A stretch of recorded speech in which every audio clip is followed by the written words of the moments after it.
It's the disease that you fear most, cancer. And your ability to fight it lies in one of the biggest buzzwords in health, antioxidants. Today, we're fighting the war on cancer with prevention, antioxidant prevention. And I'm sharing my cancer-fighting antioxidant all-stars, the 3 most important ones you need to help you prevent cancer. Do you have enough? That's why our audience is wearing these different colored T-shirts. You've seen them advertised everywhere. A glass of Welch's purple grape juice has twice the natural antioxidant level. This peptide cream is so rich in the absolute best antioxidants. New Snapple Antioxidant Water. It helps protect your body. Antioxidants are found in many fruits and vegetables, and they might just be your body's ultimate secret weapons against cancer. But what exactly are antioxidants, and why are they so good for you? As I've discovered, most of you don't even have a clue. What's an antioxidant? I don't know. Do you know any antioxidants? No, I know it's in green tea.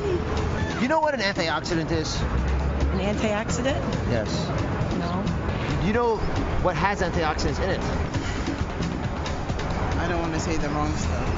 I'm with your daughter here. I've got a question for both of you. Can you name an antioxidant? Oh. No. Joining me is one of my all-time favorite guests, cancer prevention pioneer, Dr. William Li. Dr. Li, thank you very much for joining us as always. Talk about antioxidants and how they prevent cancer. Well, antioxidants are natural protective molecules that Mother Nature has laced into a large number of foods. And there are literally thousands of different types of antioxidants, but they all do pretty much the same thing. They protect our DNA in healthy cells from the type of damage caused by free radicals, which are harmful chemicals that our body absorbs from things like cigarette smoke or pollution or fried foods or other sources of the environment. So antioxidants protect our DNA against the kind of damage that can cause cancer. So you see why it's so important to both of us, and all doctors are concerned about preventing cancer, that you have enough. So everyone in our audience today is wearing their antioxidant health on their sleeve. They're all wearing different colored T-shirts. Before the show, we gave everyone the ultimate nutritional lie detector test. This revolutionary device, it's lying right here next to me, measures the level of carotenoids in your skin, which can help indicate the overall antioxidant health in your body. It's a completely non-invasive test. Did it hurt you? Did you get it? All right. No. Good. I haven't had mine yet. I'm having it next. So we're going to see if it hurts me. But it takes about 90 seconds, and I am completely astounded by these results. Let me come on over here. We're going to show it to everybody. So if you look at this is how it's supposed to be read out, by the way. We've got lowest to highest, 10,000 up to 50,000 units, right? These figures give us a rough idea. You want to be up here in the blues. Now, let's see how you did. Are you ready? I don't want to see any reds, any oranges. Let's see the numbers for the audience. You're all down here. Can I tell you something? You're America. You're a cross-section of everyone watching the show right now. Let me just go through these because it completely blew my mind. We have almost 40% of the audience in the lowest category possible. I actually didn't think we'd find anybody there. Not naively thought that at least we're getting enough of these antioxidants into our bodies that wouldn't be there. Another 40% had the orange category, which is still, to me, a dangerously low level. And we only had a total of about 6% having greens and blues. Put your hands up if you're greens and blues. Let me just see. It's like, yeah, I mean, there are a couple folks. But, you know, it's not many. Congratulations, by the way. Yeah. So the question then becomes, you know, why is it they're having these problems? And it's not surprising because we're getting on average about 2 to 3 servings of fruit per day and vegetables. It's not enough. And we know that. What do we talk about? 5, 7, 9, big numbers of servings, fistful size. So I haven't had the test yet. So before I give you a hard time, let's see how I'm doing.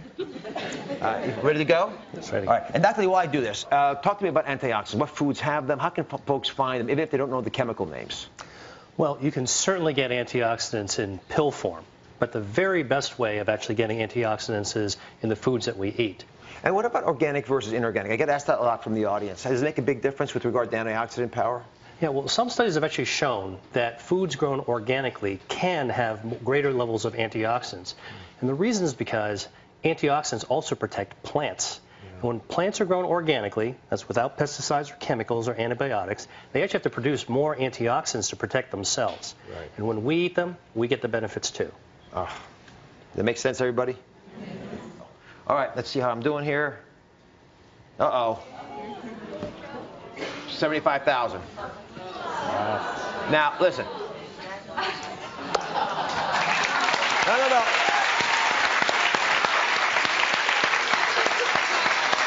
I honest to goodness did not do that to show off, although I know it sounds like that.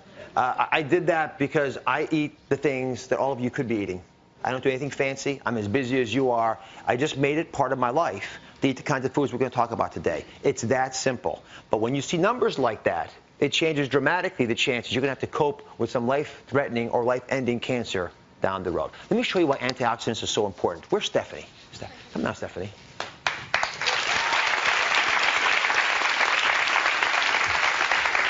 Isn't Stephanie wonderful? Yeah. Now, why is Stephanie wearing a red shirt? Because I have an addiction to pastries. So I really wasn't surprised at my results. Well, let me just point a couple things out to folks who may be surprised by your results. You're thin, you look athletic, you look fit, and your numbers are still low. Your numbers weren't just low, they were among the lowest we found in the entire audience of 200-some people here. So it's a dangerously low number. I want to sink in to everybody today the fundamental principles of what antioxidants are and why I care about them, and why world-class physicians and cancer researchers like Dr. Lee are dedicating their lives to getting this message out. You want to play with me a little bit? Sure. Okay. So this is what your DNA looks like. Okay. You see the balloons lined up, and they're very neatly aligned along these little cables, because when the DNA has to reproduce itself, it's got to make a perfect copy. If it makes a mistake when it copies, what happens? It's going to continue. And it'll make mistakes that are propagated, right? It's like you giving your kids a bad habit. They're going to take it to their kids. Right. So you make bad habits in DNA, and they turn into rogue sociopathic cells, which we call cancer. All right, so you get to be a free radical. Okay. So I want you to take your free radical power, and I want you to knock off these balloons. I want you to show what it can do to DNA when the DNA is not protected and free radicals can attack it. Go ahead. Whack away. Yeah. And one more. And what happens? It begins to get very, very unstable. Now, if I don't hold it, it's going to collapse. Now, what ends up happening when you lose all of this power is that you begin to make the errors I'm speaking about. Then the body has to develop a technique to protect it. It's called an antioxidant. So I'm going to be the antioxidant now. And my job is to prevent you from knocking off the remaining pieces of this. Right? Otherwise, the whole thing collapses and we're done. You're going to have oxidation. You're going to have stress in your life. The kids are going to get you tired. You're going to have issues at work. That's going to happen. You're going to eat foods that aren't always perfect for you. I'm okay with that. But you got to have the antioxidant back up to come in there and defend you. So go ahead. Not try to take it away. There. Go on. One more time. Try to get at it. She's hard. All right? You can't get there, right? Nervous. Just take a whack up there. Try to get it. Right. The free radicals are fast and they're quick, but the antioxidants are your natural mechanisms that we have always had for all of our existence. Every human being ever created has had antioxidants that can protect us from the world around us. That's why this is so critical. All right, now let's come over here. Now, let's talk about 3 cancer-fighting antioxidant all-stars. You want to hear about these? All right, the first are carotenoids. Sounds like carrots, right? Carotenoids are incredibly powerful, and they work in very unique ways. Dr. Lee, please explain. So carotenoids are special antioxidants that actually give fruits and vegetables their color. They're red, yellow, and orange colors. And there are actually more than 600 different types of carotenoids. And we think of them as all-stars because carotenoids actually prevent the formation of the free radicals in the first place. And the other reason is that many carotenoids, like many antioxidants, are also anti-angiogenic, which means that they starve cancers by preventing blood vessels from growing up to feed the cancers. No blood vessels, no cancer. So the ones that you might often hear about are the common ones like lycopene or beta-carotene. And it's like taking that tennis racket away from you. That's how it functions in your body. So, it gets you even one step earlier.